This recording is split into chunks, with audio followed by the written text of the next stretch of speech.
Let's see this question.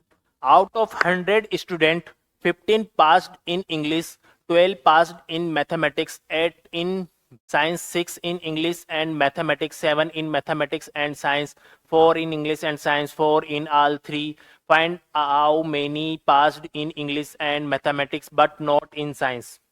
ठीक है, और दो तीन क्वेश्चंस और दिए हुए हैं। तो इसमें जो कॉन्सेप्ट यूज हुआ है, जिसका हम यूज करेंगे इसको सोल्व करने के लिए, वो है वेन डायग्राम।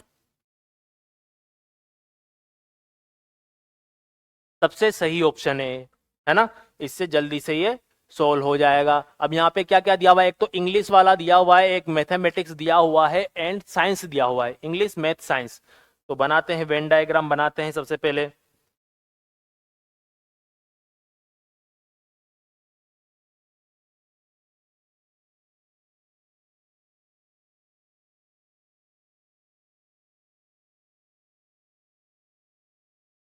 ये इंग्लिश, ये मैथ और ये science.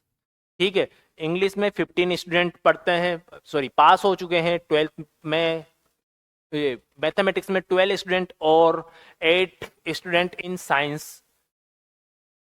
6 in English and mathematics, 7 in mathematics and science, 4 in English, 4 in English and science, 4 in all the three.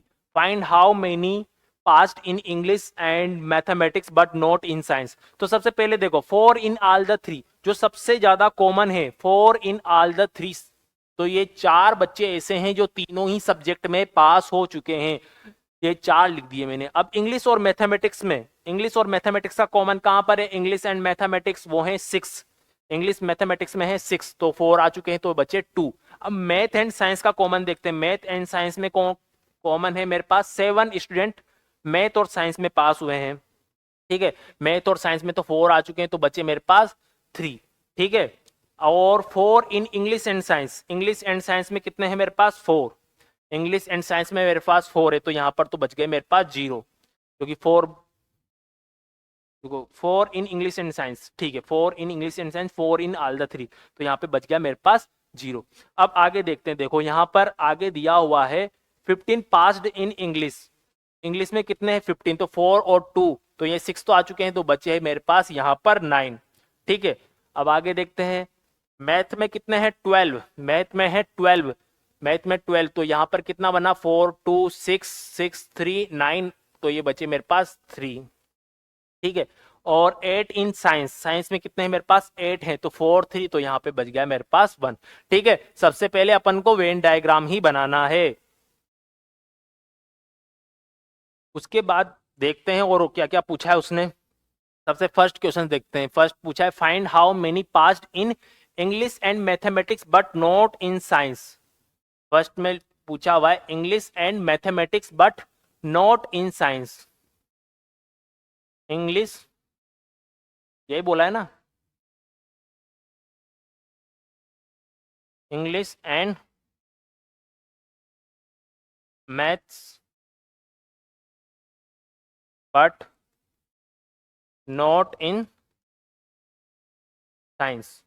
तो इंग्लिश और मैथ में पास हो लेकिन साइंस में पास नहीं हो, तो वो बन जाएंगे मेरे पे 9 + 2 + 3, क्योंकि ये वाले जो हैं ये तो क्या है, साइंस में भी पास हुए हैं। तो डायरेक्ट यहाँ पे क्या लिख सकता हूँ, नॉट इन साइंस, साइंस में पास नहीं होने चाहिए, तो 9 + 2 + 3, तो ये बन गया मेरे पास 14। ठीक है, अब सेकंड वाला देखो। सेकंड क्वेश्चन में क्या है, in mathematics and science but not in English, math and science में बट इंग्लिश में नहीं होने चाहिए।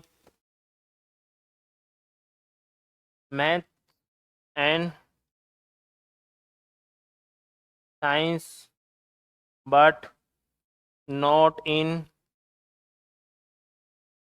इंग्लिश, इंग्लिश में नहीं होनी चाहिए, मैथ और साइंस में होने चाहिए, है ना। तो वो बन जाएंगे मेरे पास 3 + 3 + 1 7 बन गया।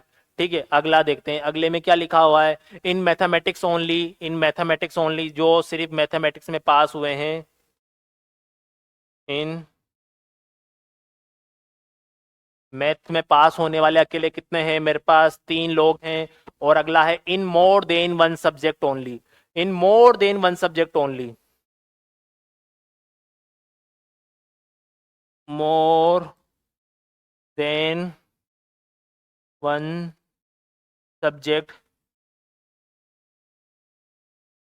मोर देन वन सब्जेक्ट तो मोर देन वन सब्जेक्ट तो 2 + 4 + 3, तो ये बन जाएगा मेरे पास 9। ठीक है, तो जो इंग्लिश और मैथ में पास हुए हैं बट साइंस में नहीं हुए वो है मेरे पास 14। जो मैथ एंड साइंस में हुए हैं लेकिन इंग्लिश में नहीं हुए वो है 7। और जो ओनली मैथ में पास हुए हैं वो 3। और मोर देन 2 सब्जेक्ट में जो पास हुए हैं वो है मेरे पास 9। ठीक है।